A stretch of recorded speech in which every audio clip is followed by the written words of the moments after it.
Jesus. All we want is Jesus. Make room for the King. Make room for the King. Let the King of Kings come. Let the King of Glory come. The Lord of hosts. The Lord strong and mighty. Cherubim, 4 and 20 elders,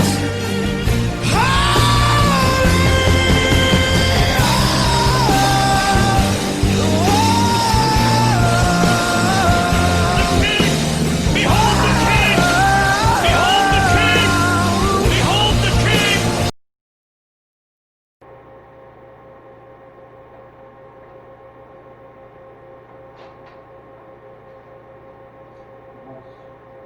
Vamos continuar nosso assunto sobre seis heresias. Nós já falamos sobre o mormonismo, sobre as testemunhas de Jeová, né, seus fundadores, suas formas doutrinárias de propagação de suas doutrinas e as refutações que são a forma apologética como a gente vai trabalhar essas questões aí nas demandas das leis. Nós vamos adentrar agora no Adventismo do século X, falando de primazia da sua história de fundação, que vai começar por esse cidadão que se chama Guilherme Miller, né? Ele vai, em 1818, ele vai criar um sistema que ele mesmo vai procurar para entender o texto sagrado. Então ele vai criar um sistema de que ele, enquanto ele não entendesse, se deparasse com um texto, ele não entendesse aquele texto, ele não sairia daquele texto, né? E aí, através disso, em algumas passagens da Bíblia Sagrada, ele vai começar a criar um sistema de estudo dele, né? Onde, no livro de Números e para o livro de Ezequiel, ele vai chegar numa conclusão de certos textos que, dentro da Bíblia, para Deus, um dia não seria um dia comum dos homens, mas um dia de ano profético. Então, para Deus, dentro da Bíblia, um dia seria um dia de anos. Isso é bíblico, isso é uma doutrina bíblica, tá? Mas ele vai chegar nessa conclusão, mas diante dessa forma de estudo dele, quando ele chegar no livro de Daniel, capítulo 8, verso 14, quando fala das 1200 tardes, ele vai se debruçar naquele texto, e ali ele vai marcar uma data, juntamente com algum trabalho paralelo, uma concordância, e ele vai então, ele vai elaborar um estudo, um sistema de datação. Então ele vai, segundo o seu pensamento, descobrir o dia da volta de Jesus. E ele vai marcar a volta de Jesus para o ano de 1843. E muitas pessoas, no começo do século XIX, isso vai ser uma doutrina que vai estar em evidência. O advento de Cristo, a vinda de Cristo, ela vai entrar com grande força no começo do século XIX, e nesse período ele está inserido ali. Não vai ser o único que vai marcar datas para o retorno de Cristo, tá? Ele vai marcar em 1843, e algumas pessoas vão seguir, que vai ser na primavera, né? Na primavera, e algumas pessoas vão segui-lo, muitas pessoas, várias pessoas vão segui-lo, pessoas então vão se preparar para esse dia. Quando chegar o ano de 1843, na data marcada, prevista do retorno da vinda de Cristo, isso não vai acontecer. Então aquelas pessoas vão se frustrar. Mas o que é que vai acontecer? Então ele vai dizer, ele vai recalcular, ele vai fazer um recálculo da somatória que ele fez do texto, e ele vai dizer que ele errou, mas ele errou simplesmente no ano, que não seria naquele ano de 43, mas no ano de 44, de 1844. E mais uma vez, pessoas vão acreditar na profecia dele, vão vender suas terras, vão vender suas casas, vão se preparar para os montes e se preparar para o retorno de Jesus. Isso, mais uma vez, não acontece. E aí, diante disso, ele vai se retratar diante de alguns, e aí, dentro desse contexto, vai surgir outras pessoas que vão seguir o movimento. Esse movimento ele vai se fragmentar. ele começa a se fragmentar e outras pessoas seguindo a mesma linha. Ele vai conhecer um outro pastor também que tinha a questão da guarda do sábado, eles vão se reunir e aí vai começar a surgir o movimento do adventismo, começa a surgir aí através de Guilherme Miller, né, William Miller, começa com ele aí, tá? Isso vai se propagar, chegar até nos dias de hoje. Aí vai entrar aquela questão depois que ele vai falar que, na verdade, a Jesus, quando ele vai pegar um texto de Pedro, tá? Um texto de Pedro, neste texto de Pedro, ele vai entender que aquele retorno de Jesus, na verdade, era Jesus entrando no santuário para purificar o santuário com seu sangue, e o santuário seria a terra. Então ele via a terra como sendo o santuário, e a terra seria purificada pelo sangue de Jesus, porque Jesus entrou no santuário eterno aí. Então ele pega esses textos, ele cria doutrinas, e essas doutrinas vão perpassar até os dias de hoje, tá? Então nós vamos ver um pouco sobre essas questões aí. Guilherme William Miller, pastor batista do estado de Nova York, nos Estados Unidos, em 1818, baseado em Daniel 8,14, ele diz: até 2.300 tardes, manhã, o santuário será purificado.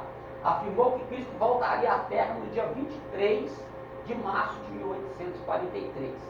Não acontecendo o previsto, Miller anunciou que Cristo voltaria no dia 23 de março do ano seguinte, que é 1844. Porém, ao chegar essa data, Miller e seus seguidores, aproximadamente 100 mil, sofrem nova decepção. Uma vez mais, Miller fez um novo cálculo, segundo o qual Cristo voltaria no dia 22 de outubro daquele mesmo ano, tá, de 1844.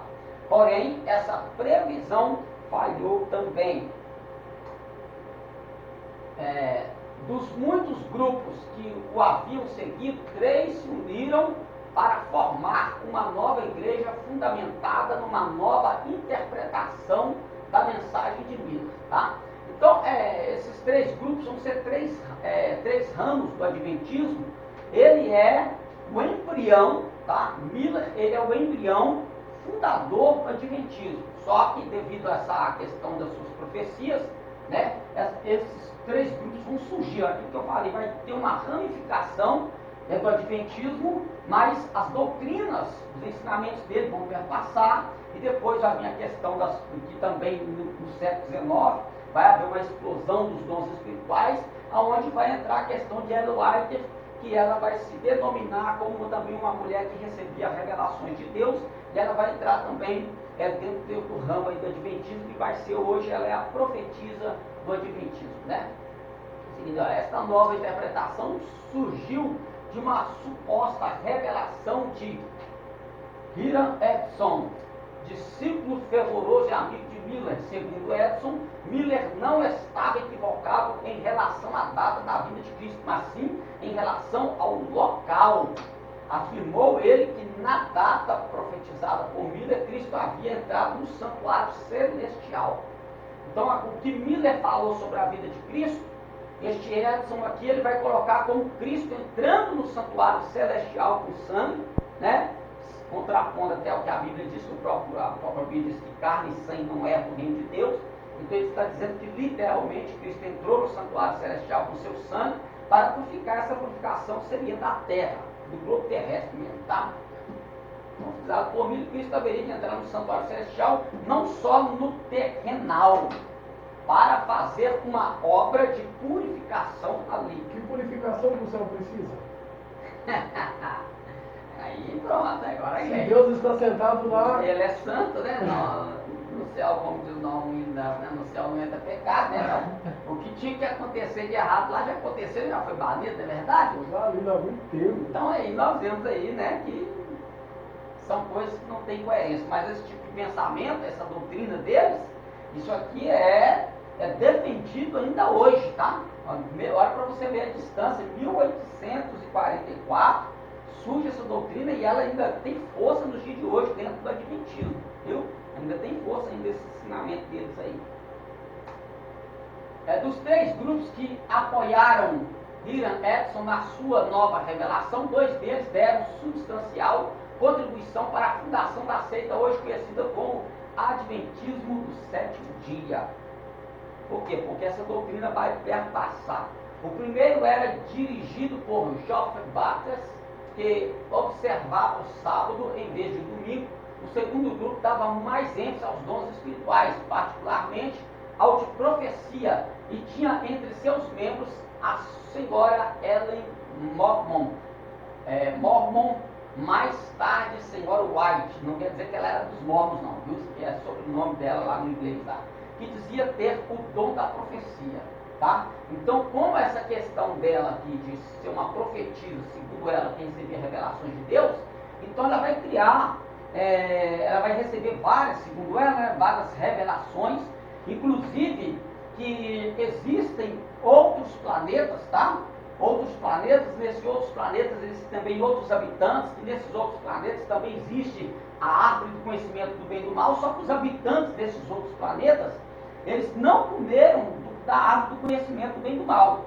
Por isso eles continuam lá vivendo num paraíso eterno, e que só a Terra, só os habitantes da Terra é que infligiram esta lei, por isso a maldição veio sobre a Terra. Então ela tem esse tipo de visão, tá? Ela tem esse tipo de ensinamento e vários outros ensinamentos que nada a ver tem com as questões bíblicas, né? Nada a ver tem com a Bíblia, são coisas dela mesmo. E ressaltando que os dons espirituais estavam em evidência naquele tempo, o fato de elas receber certas revelações fez dela uma profetisa de peso, tá?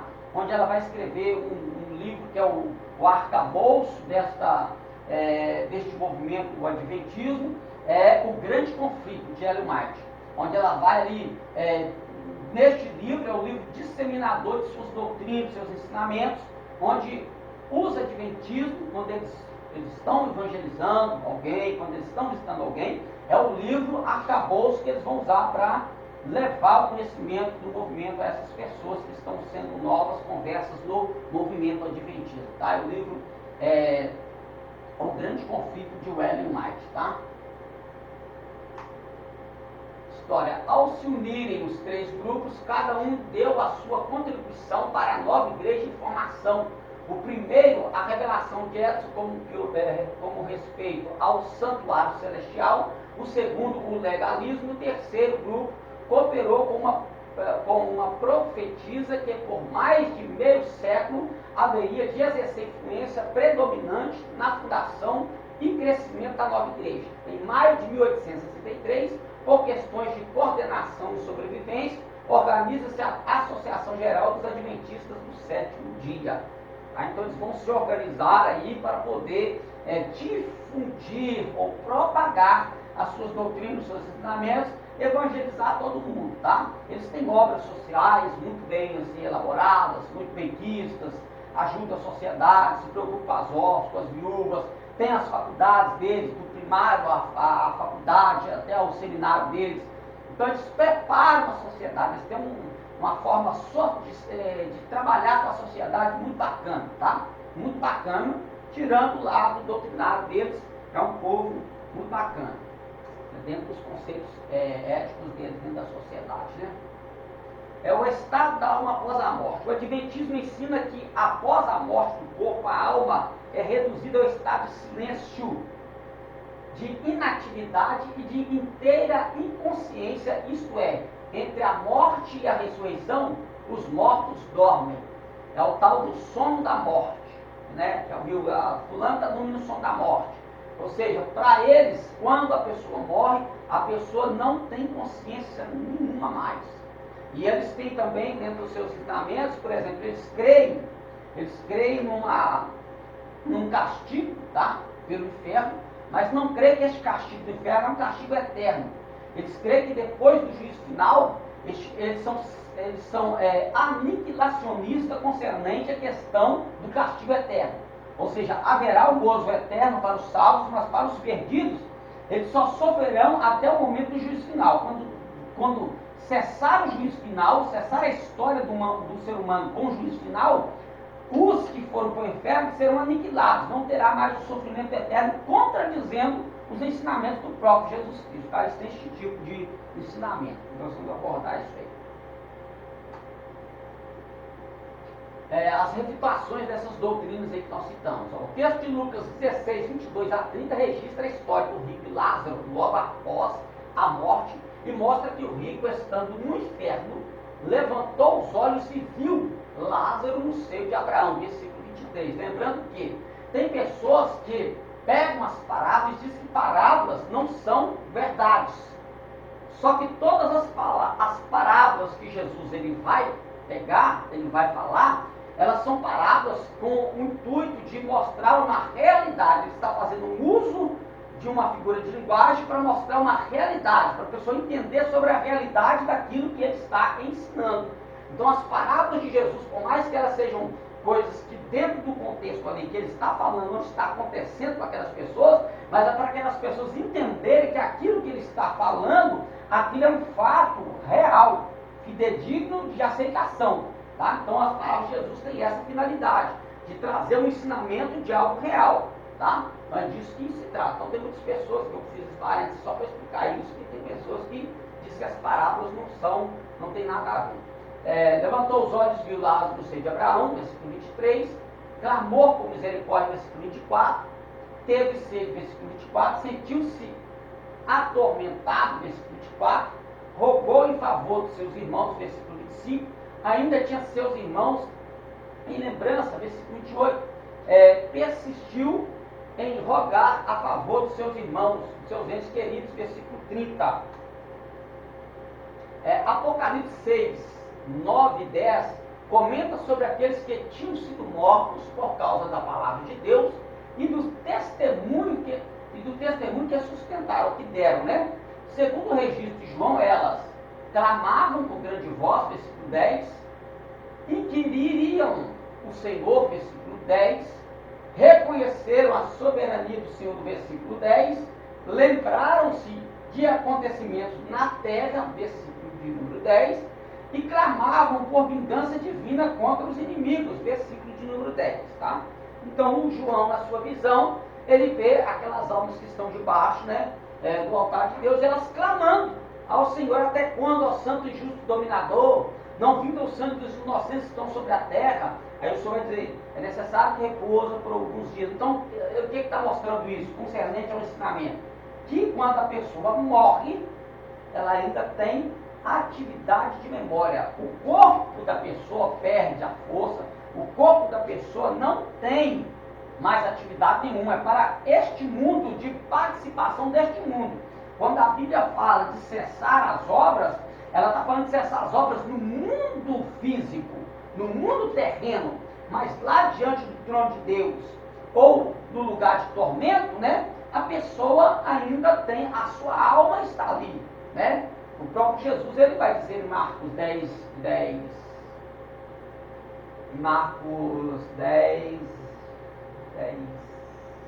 28, fugiu a memória aqui, Jesus vai dizer que nós não devemos temer aqueles que matam o corpo e não tem mais nada para fazer, mas antes temer aquele que tem poder para lançar no inferno o corpo e a alma. Tá? Quer ver? Isso é 10, 28. Lucas 12. Hã? Lucas 12. Não, Marcos 10. Lucas também tem assim. Marcos 10, 28, olha isso, é isso mesmo. Eu estou equivocado. Lucas 12 também vai registrar isso. Digo meus amigos meus, não temeis que matam o corpo e depois não tem mais o que fazer. Verso 5. Mas eu vos mostrarei a quem deveis temer. Também aquele que depois de matar tem também poder para lançar no inferno. Se vos digo, a esse temei. Tá, mas esse é o Marcos que você leu ou é o Lucas? Lucas. Leu o Marcos aí.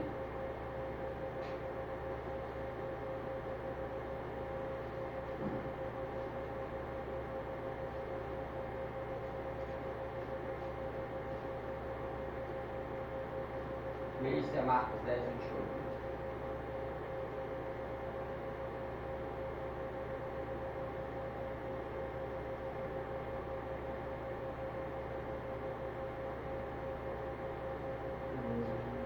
Não. 23, olha aí.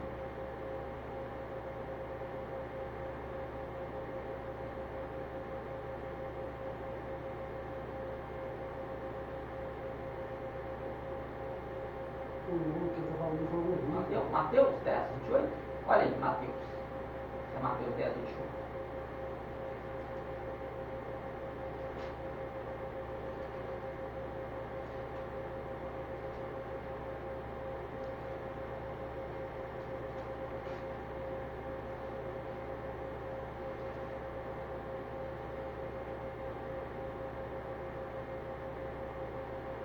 É isso mesmo, Mateus capítulo 10, versículo 28. Mateus 10, 28, né? E Lê aí.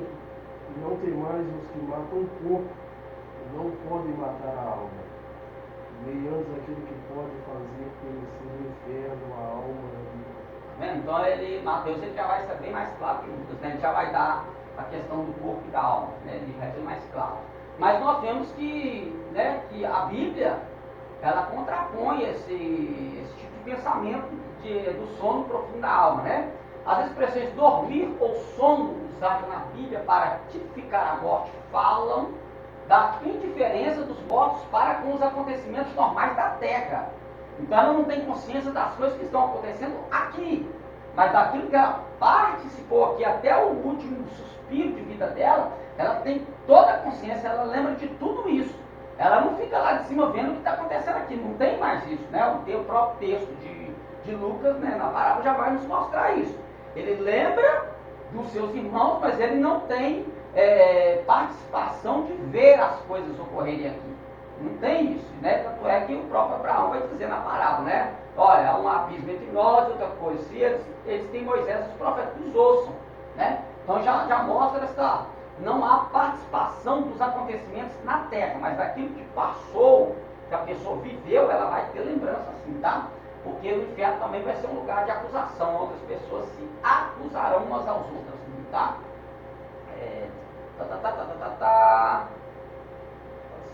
Assim como o subconsciente continua ativo enquanto o corpo dorme, a alma do homem não cessa a sua atividade quando o corpo morre. Isso é interessante, né? A gente está dormindo ali, a gente não está vendo nada que está acontecendo em nossa volta, mas a nossa consciência está ativa, né? A comparação aqui com o sono normal, com o subconsciente ainda trabalhando, ligado, dá certinho com a morte e o subconsciente da pessoa ainda em atividade, né? Das coisas que ele passou. A palavra de Cristo na cruz ao ladrão arrependido: em verdade te digo que hoje estarás comigo no paraíso. Lucas 23, 43. É uma prova da consciência da alma imediatamente após a morte, né? Para que Jesus ia dar essa esperança para o moço se ele não ia ter participação de nada lá? Para que isso? Para que ele ia dizer, ó, lembra de mim quando o senhor entrar no teu reino? Mas se ele vai entrar assim, Jesus está morto, está na cruz, está morrendo como rei, né? E ele tem um reino, que é a terra celestial. Para que esse moço ia preocupar com isso? Né? A própria Bíblia já refuta esse tipo de ensinamento. O destino final dos ímpios e Satanás. Spitzer, um dos mais lidos escritores adventistas, escreve: o ensino positivo das Sagradas Escrituras é que os pecadores serão exterminados para não mais existirem. É aquilo que eu disse, né? Segundo o pensamento e a doutrina deles, eles são aniquilacionistas. Se fosse assim, todo mundo ia ficar gozando do pecado aí. Exatamente. Então Satanás, ele... Não, aqui não é questão de gozar do pecado, aqui ele está falando disso. Ele está falando que depois do juízo final, não tem tormento eterno. Isso que eu estou falando. Não, aquilo que Jesus falou em Apocalipse, que o diabo, que Satanás e o inferno serão lançados no lago de fogo, ali é o tormento eterno, para eles isso não existe não. Não, isso que eu estou falando, porque se a pessoa, até o ímpio ele reconhece o salário do pecado. Conhece. Ele sabe que a morte é eterna, é a presença, a distância eterna da presença de Deus. Se Deus fosse aniquilar as pessoas que cometessem o mal depois do juízo final, a pessoa não tinha medo de ficar na prática do pecado, não. Pra quê? Já Não vai ter eternamente, pra quê? Isso contradizendo o que diz as profecias até de Daniel 12, né? Que ele vai dizer, né? E que uns ressuscitarão para gozo eterno e outros para desprezo eterno. Então, é complicado, né? Refutação. Este ensino contradiz as seguintes passagens: Daniel 12, 2, Mateus 25, 46, João 5, 29 e Apocalipse 20, 10. O próprio Jesus já falou que eles vai ter esse tormento eterno. Daniel 12, 2 e Mateus 25, 46 estão de acordo com afirmar que os justos ressuscitarão para a vida e gozo eterno, enquanto que os ímpios ressuscitarão para a vergonha e horror igualmente eternos, né? Jesus vai dizer, acho que Jesus vai pôr essa questão, né? vergonha e desprezo eterno, né? Serão desprezados. Por quê? Pelo próprio Deus, que vai desprezar eles ali, né? Porque pelo ser humano é que não é. Aqui vergonha e horror eterno não significa destruição ou aniquilação. Estas palavras falam do estado de separação entre Deus e os ímpios após a sua morte. Se fosse certo que o ímpio será destruído, por que então terá que ele ressuscitar e depois ser lançado no lago de fogo? Para que Deus ia fazer isso? Né? Para quê? É igual aquela questão do... Não tem nada a ver uma coisa com a outra, mas é igual a doutrina lá do bate-volta, do arrebatamento, né? Que os pretendiam crer que Jesus vem nas nuvens, aí a igreja sobe e quando chega lá ela já desce. Então pra que isso? Pra que subir e depois descer no mesmo dia, na mesma hora? Seria uma coisa muito sarcófica, né? Deus vai levar a gente no céu, a gente ficar cheguei, naquele gosto, desce. né? É uma montanha russa, sobe e desce uma vez. Não, gente, pelo amor de Deus, gente. Não tem coerência nesse tipo de pensamento. Pra que lago de fogo se a pessoa vai ser então destruída? Destrói, joga logo na morte, né? É o que muitas pessoas pensam, tem muitas doutrinas que pensam assim, que, né, principalmente o ateu, para ele a gente tem só a vida, a morte acabou, morreu, acabou tudo. Isso leva a esse tipo de pensamento e faz com que pessoas às vezes, né, nem se curvem ao evangelho, não acreditem na salvação, porque assim, já que eu não vou sofrer mesmo, para que eu vou deixar minha vida de pecado, né? Olha o perigo que é esse tipo de ensinamento. Contradizendo a palavra de Deus, Mateus 25, 41. Apocalipse 14, 10, 11, diz que os adoradores do anticristo serão atormentados, e a fumaça do seu tormento sobe pelos séculos dos séculos, isto não é aniquilamento. Quanto à pessoa de Satanás, Apocalipse 20, 10 diz que ele, o anticristo e o falso profeta serão atormentados no lago de fogo pelos séculos dos séculos para sempre. Isto não é aniquilamento. Então não tem como escapar. Ou a gente vai passar a eternidade com Cristo, ou vai passar a eternidade em tormento eterno. O próprio Jesus falou isso. A doutrina da expiação, segundo o Adventismo do sétimo dia, a doutrina da expiação é explicada partindo do seguinte raciocínio. Em 1844, Cristo começou a purificação do santuário celestial. Começou. Então já colocou uma expiação que limitada e vagarosa, né? O céu é a réplica do santuário típico sobre a terra, com 2 compartimentos, o lugar santo e o santo dos santos. No primeiro compartimento do santuário celestial, Cristo intercedeu durante 18 séculos, do ano 33 ao ano 1844. Então foi esse tipo de conta que Guilherme Miller entrou dentro da questão de Daniel para poder dizer que Jesus voltaria, o advento de Jesus seria em 1844. Em prol dos pecadores penitentes, entretanto seus pecados permaneciam ainda no livro de registros. Olha, peraí, então o pecado não foi então purificado, então quer dizer que o sacrifício de Jesus não foi suficientemente único, exclusivo para findar com o pecado do ser humano? Aí entra a questão da guarda do sábado, né? Pronto, aí já alinha isso aí com a guarda do sábado. A expiação de Cristo permaneceria inacabada, pois havia ainda uma tarefa a ser realizada, a saber, a remoção de pecados do santuário no céu. É o que você perguntou, mas pecado no céu? É só Jesus, né? A doutrina do santuário levou o adventista do sétimo dia finalmente a declarar: nós discordamos da opinião que a expiação foi efetuada na cruz, conforme geralmente se admite. Então, para ele, o sacrifício na cruz não foi suficiente para perdoar os pecados de uma só vez. Refutação. A Bíblia ensina que a obra expiatória de Cristo é perfeita. Hebreus 7, 27, Hebreus 10, 12 e 14. A salvação do crente é perfeita e imediata. João 5, 24, João 8, 36, Romanos 8, 1, 1 João 1, 7. Pecados colocados sobre Satanás. Quando, portanto, os 2 bodes eram postos perante o Senhor no dia da expiação, representavam Cristo e Satanás. Satanás não somente arrastou o peso e o castigo de seus próprios pecados, mas também dos pecados da hoste dos remidos, os quais foram colocados sobre ele, e também deve sofrer pela ruína de almas por ele causada.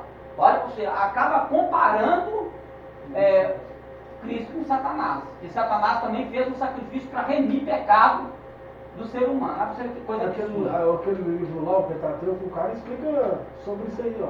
Sobre o bode que era Cristo, representava Cristo, né? O bode expiatório, que era levado para o deserto e sobre o deserto, simbolizando que Cristo levou o pecado de uma vez por todas. Né? E aí eles colocam aí o diabo ajudando Jesus para cumprir o sacrifício, misericórdia. Com o sacerdote, ao remover dos santuários os pecados, confessava-os sobre a cabeça do bode emissário. Semelhantemente, Cristo porá esses pecados sobre Satanás, o originador e instigador do pecado. Quando Cristo, pelo mérito de seu próprio sangue, remover do santuário celestial os pecados do seu povo, ao encerrar-se o seu ministério, ele os colocará. Para eles não aconteceu ainda expiação, tá? Não foi ainda completada. Colocará sobre Satanás, que na expiação do juízo deverá arrastar a pena final. Complicado, né? É um tipo de ensinamento que não tem base bíblica, né? É uma distorção bíblica mesmo. Refutação a esses ensinamentos. Em Levítico 10, 5, 10, 16, 5 e 10, são apresentados 2 bodes para expiação dos pecados. Satanás não é a nossa oferta pelo pecado. Foi Cristo e não Satanás quem carregou nossos pecados. Aí, capítulo 53, verso 4 ao verso 6, verso 11 e verso 12. Comparar também João 1, 29, 1 Pedro 2, 24 e 1 Pedro 3, 18. Não era só o bode expiatório que fazia expiação pelo pecado. Eram os 2 bodes, Levítico 16, 10. Azazel pode ser traduzido por afastamento, remoção ou emissário. Logo, colocar os pecados sobre o bode Azazel significava afastá-los. E não o diabo, Satanás, sendo este bode, né? Uma vez que a morte do primeiro questão do dia. Uma vez que a morte do primeiro bode efetuou plena redenção dos pecados, nisso representando Cristo, a maldição a ele devida foi removida, afastada, isto de modo a não mais retornar. Aceitar a expiação dos adventistas do 7º dia sobre o bode emissário transferiria a obra de Cristo para o diabo. Ele seria um co-salvador, o que perverte e diminui a obra realizada por Jesus Cristo na cruz. Segundo Coríntios, capítulo 5, verso 21, Hebreus 10, 18. Está vendo? É o que nós já deduzimos, que eles estão colocando o diabo como um ajudador de Cristo, como se Cristo não fosse suficientemente capaz de fazer a redenção, a remissão dos nossos pecados. Arrazoemos se não é assim o ensino adventista. Os pecados dos crentes são lançados no emissário do céu e lá ficam. Os pecados do santuário celestial são depois transferidos para Cristo e tornam-se dele. Estes pecados de Cristo, na sua segunda vinda, são lançados sobre Satanás e passam a lhe pertencer. Quando Satanás for aniquilado, também os pecados o serão. Tal doutrina é uma deturpação do plano da salvação apresentado nas Escrituras, planejado, executado e aplicado pelo próprio Deus. Né? Então não tem como a gente aceitar esse tipo de argumento de que o diabo ele faz parte, né? Cristo está com os nossos pecados do céu. Ele entrou com os nossos... Não, a Bíblia não diz que ele entrou com os nossos pecados do céu. Ele entrou com sangue, né? Ele entrou com sangue, foi através do sangue dele. Quando Deus viu o nosso pecado sobre ele, o sangue dele fez a remissão dos nossos pecados. Ele é o cordeiro que foi morto desde antes da fundação do mundo. Né? Não foi o diabo, não foi Satanás. Então, segundo eles, Jesus está lá carregado dos nossos pecados, lá no céu diante de Deus, com os nossos pecados tudo nas costas, esperando o momento de passar esse fardo para o diabo. E o diabo carregar esse fardo para lá e ser aniquilado. Né? Se Jesus tivesse com os nossos pecados lá no céu, até agora ele estaria sofrendo, não estaria sentado na destra da majestade gloriosamente, porque o pecado atrai a ira de Deus, ele nem lá estaria ainda. Não tinha como, não tem como Jesus estar no céu carregado de pecado. Como você vai estar do lado da majestade se o pecado atrai a ira da majestade? Boa! E a Bíblia vai dizer em Isaías capítulo 59, verso 2, que os nossos pecados fazem separação entre nós e o nosso Deus, e para que não nos ouça. Ou seja, se esse pensamento deles fosse um pensamento bíblico, uma doutrina bíblica, Jesus não seria nosso intercessor, nosso intermediário de Deus, né? E não estaria diante de Deus, porque haveria uma separação de Deus e de Cristo. Não é verdade? Deus abençoe a Senhora Maria dos Reis, nós estamos orando assim. Então essa doutrina não tem fundamento bíblico, ela tão somente deturpa o texto, não tem nada a ver. E isso, esses profetas aí, que este movimento, né? Essa profetada, isso aí que é profetada, né? Deturpando a palavra de Deus. A guarda do sábado. O crente deve observar o sábado como dia de repouso e não domingo. Crê que os que guardam o domingo aceitaram a marca da besta, sob o governo do anticristo. Ellen White ensina que a observância do sábado é o selo de Deus, enquanto que o domingo será o selo do anticristo. Para eles, para o adventismo, o anticristo, tá? O anticristo é o papado, tá? Que se iniciou quando a igreja era casa com o Estado. É o papado, ele é o anticristo, e a marca desse anticristo é a guarda do domingo, tá? A observância do sábado como dia de repouso tomou força quando a senhora Ellen White começou a alegar ter recebido uma revelação, segundo a qual Jesus descobriu a arca do concerto e ela pôde ver dentro as tábuas da lei. Para sua surpresa, o quarto mandamento estaria no centro, rodeado de uma aureola de luz. Eu fico impressionado que, assim, os profetas dos nossos dias, né, eles vêem tanta coisa. Os homens santos da Bíblia, Deus mostrou eles o quê? Deus mostrou eles uma amoreira, Deus mostrou a moça o quê? Foi coisa simples, né, que Deus mostrou eles. Os profetas de hoje não, eles vêem coisa... Frondosa, né? Não, é isso. Parece que para Deus falar conosco, ele precisa mostrar umas coisas. Não precisa disso tudo não, ele fala com o ano através de um pé de figo, de um pé de ameixa, de um pé... Como a gente viu falando dos profetas, os homens santos na Bíblia. A Bíblia, eu esqueci aqui o texto que diz que uma certa tribo abriu, quando eles olharam para dentro da arca, eles foram fulminados. E ela então era mais santa que ele, naquela olhou, ainda viu, ainda ficou, misericórdia, né? Só Jesus tem compaixão. Fundação. Dos 10 mandamentos em Êxodo 20, todos, exceto o sábado, são ratificados no Novo Testamento. Vos convém, vos convertais ao Deus vivo que fez o céu e a terra. Atos 14, 15. Filhinhos, guardai-vos dos ídolos. 1 João 5:21. Não jureis nem pelos céus nem pela terra. Tiago 5:12. Filhinhos, obedecei a vossos pais. Efésios 6:1. Ele está colocando referência na refutação concernente aos mandamentos, né? Aos mandamentos que são colocados segundo Cristo e segundo a igreja, para que nós possamos seguir o nosso caminho com o Senhor e termos participação da graça de Cristo, não da guarda do sábado, né? Nós vamos ver que Paulo ele vai refutar isso em suas cartas, né?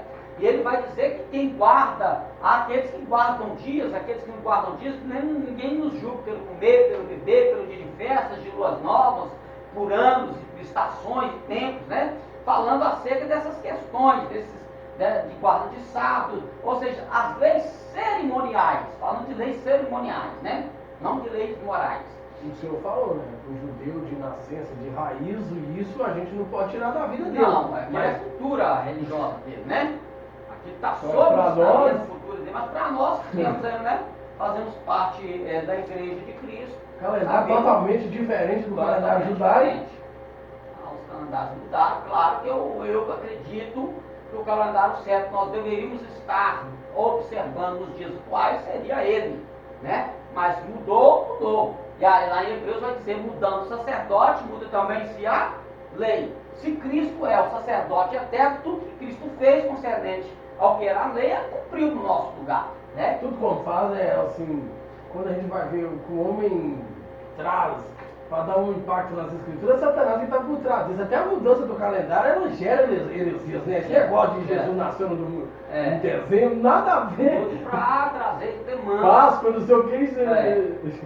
Mas tudo visando, a maioria visando lucro, né? Não matarás, Romanos 13, 9. Não adulterarás, Romanos 13, 9. Não furtarás, Romanos 13, 9. Não mentirás uns aos outros, Colossenses 3, 9. Não cobiçarás, Romanos 13, 9. O Novo Testamento repete pelo menos 50 vezes o dever de adorar só a Deus, 12 vezes a advertência contra a idolatria, 4 vezes a advertência para não tomar o nome do Senhor em vão, 6 vezes a advertência contra o homicídio, 12 vezes a advertência contra o adultério, 6 vezes a advertência contra o furto, 4 vezes a advertência contra o falso testemunho, 9 vezes a advertência contra a cobiça. Em nenhum lugar do Novo Testamento, no entanto, é encontrado o mandamento de se guardar o sábado. Tanto é porque Jesus ele fez isso no nosso lugar, né? Ele mesmo disse que o sábado foi criado por causa do homem, não o homem por causa do sábado, porque o Senhor, até do sábado, ele é Senhor. O sábado ou o domingo, o Novo Testamento ratifica o que está escrito no Antigo, que ninguém jamais foi capaz de cumprir a lei na sua plenitude. Ninguém. Quem cumpriu isso foi Cristo no nosso lugar, né? A necessidade da encarnação de Cristo se constitui numa das mais evidentes provas da incapacidade do homem em cumprir a lei divina. Por isso, ele mesmo disse, não penseis que vim revogar ou desfazer a lei ou os profetas. Não, não vim para revogar, mas vim para cumprir. Ele veio para cumprir no nosso lugar. Mateus 5,17. O sábado realmente é um símbolo destinado a lembrar a Israel a vinda do Messias, como diz Paulo em Colossenses 2:16, 17. Ninguém, pois, vos julgue por causa da comida e bebida, ou do dia de festas, ou lua nova, ou dos sábados, porque tudo isso tem sido sombra das coisas que haviam de vir. Porém, o corpo é de Cristo. Sombra das coisas que haviam de vir. Porém, o corpo é de Cristo, né? Este porém aqui é que mostra o relacionamento. Por quê? Porque a igreja dos Colossenses, uma igreja onde tem gentios, né? Ela está sendo atacada pelos judeus, né? Então, os judeus pelos judeus no presente do judaísmo, estão tentando obrigar a esses irmãos dessa igreja a cumprir todos os preceitos para serem salvos. Por isso, Paulo vai dizer, porém, o corpo é de Cristo. O corpo que ele está falando? O corpo dos irmãos é a igreja, que é o corpo de Cristo, né? O que nós estudamos sobre eclesiologia, que é o corpo de Cristo na terra, que é a sua igreja viva. Jesus violou e aboliu o sábado como dia obrigatório de descanso. Jesus afirmou que o sábado foi estabelecido por causa do homem, e não o homem por causa do sábado, de sorte que o Filho do Homem é Senhor também do sábado. Marcos 2, 27 e 28. Jesus condena abertamente o cerimonialismo e revela a sua autoridade divina sobre o sábado para cumpri-lo, aboli-lo ou mudá-lo. Ele cumpriu, ele não aboliu nem mudou, mas ele cumpriu, tá? Ele cumpriu o nosso lugar, porque nós não temos capacidade para essas coisas. O sentimento moral é a necessidade de se descansar em um dia da semana. O apóstolo Paulo escreveu, um faz diferença entre dia e dia, o outro julga igual todos os dias. Cada um tem opinião bem definida em sua própria mente. Quem distingue entre dia e dia, para o Senhor o faz, e quem não distingue para o Senhor também faz. Então, para Paulo, tanto faz diferença se você guarda, você está guardando o Senhor. Mas se você não guarda, você não está guardando o Senhor que você não guarda. Então, não faz diferença nenhuma. Para que ficar entrando nessa demanda, né? Paulo estava dizendo, como que ele estivesse dizendo, ó, você que é judeu, continua cumprindo seus preceitos. Agora, você que não é, continua cumprindo aquilo que a igreja está praticando. E quando nós vamos para a didarrê, que é a doutrina dos 12 apóstolos, nós vamos ver que na doutrina dos 12 apóstolos, nesse documento, ali o dia que eles celebravam era o domingo. Né? Por quê? Fazendo referência ao dia que Cristo ressuscitou, né? E aí eles vão pegar, tá vendo? Jesus guardou o sábado, por isso que ele não ressuscitou no sábado. Não ressuscitou no sábado, gente. Por que ele não ressuscitou no sábado? Porque ele falou que ele ia ressuscitar no terceiro dia. Porque se ele ressuscita no sábado, ele ressuscita no segundo dia. Então por isso que ele tinha que ressuscitar no domingo para cumprir o que ele falou, que no terceiro dia ele ressuscitaria. Simplesmente, nada mais, nada menos que isso. Se ele ressuscita no sábado, é 2 dias. Aí o que ele falou ia ser mentira mesmo se ele tivesse ressuscitado. Então ele precisava cumprir na risca o que ele falou. Né? E aí as pessoas não entendem, tá vendo? Ele guardou o sábado, não, ele guardou por isso, ele guardou porque ele não podia ressuscitar no sábado, não pode ser alguma. Na sua morte ele cumpriu o sábado por nós, no ressuscitado dele. Amém. Boa! Boa, essa aí foi boa. O sentimento moral, já falei aqui, né? Por que o domingo? Cristo ressuscitou no primeiro dia da semana, Marcos capítulo 16, 9. O primeiro dia da semana foi o dia especial das manifestações de Cristo ressuscitado. Manifestou-se 5 vezes no primeiro domingo. No primeiro domingo e outra vez no domingo seguinte, João 20, 13 a 19 e versículo 26. O Espírito Santo foi derramado no dia de Pentecostes, um dia de domingo. Levítico capítulo 23, 15, 16 e 21 e Atos 2, de 1 a 4. Os cristãos dos tempos apostólicos costumavam se reunir aos domingos para celebrar a ceia do Senhor, pregar e separar suas ofertas para o Senhor. Atos capítulo 20, versículo 7, 1 Coríntios capítulo 16, versículo 1, versículo 2.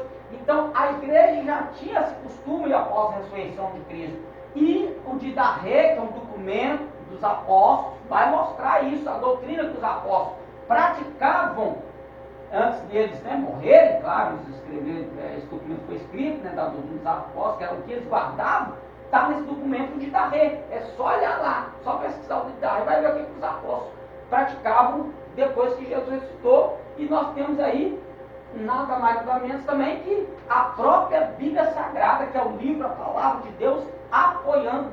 Esse documento ele não é um documento não é um documento canônico que está nas Escrituras, mas as Escrituras ela aborda esse pensamento e eles têm este documento aí para a nossa pesquisa. Quantos minutos falta aí? Ainda sobre o domingo, como dia de festa semanal da igreja, veja o que escreveram alguns pais da igreja. Barnabé, de maneira que nós observamos o domingo com regozijo, o dia em que Jesus ressuscitou dos mortos.